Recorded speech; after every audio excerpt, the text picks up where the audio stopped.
ڕاگەیاندراوێک لە دەستەی داکۆکیەوە لە مامۆسایان و فەرمانبەرانی ناڕازی هاوڵاتیانی هەرێمی کوردستان. مامۆسایان، فەرمانبەران، خانە نشینان، خاوەن پێداویستیە تایبەتەکان، هەموو چین و توێژەکان و هاوڵاتیانی هەرێمی کوردستان.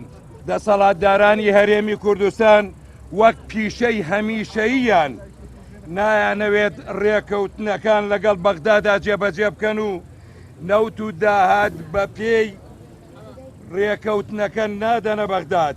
هەتا موچەی فەرمانبەران و قوتی و بژێویان لە بەغدادەوە بێتە ناردن و خەڵک لەو دۆخە ناهەموارە ڕزگاری بێت.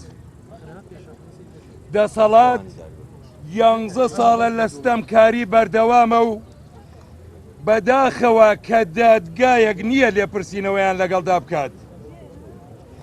چیتر وەک نوێنەرانی مامۆسایان و فەرمانبەران ناتوانین ئەم دۆخە سەپێنراوە ناڕەوایە قوبوڵ بکەین.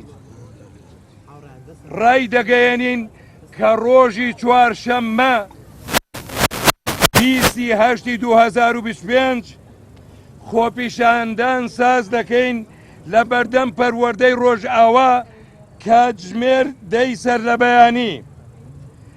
داوا لەسەر جەم هاوڵاتیان و لایەنە سیاسیەکانی دەرەوەی دەسەڵات دەکەین پشتیوانی هەوڵەکانمان بن، نەک خۆیان بکەنە خاوەنی و لە ماڵەوە دانیشن. دەسەی داکۆکی لە مامۆسایان و فەرمانبەرانی ناڕازی.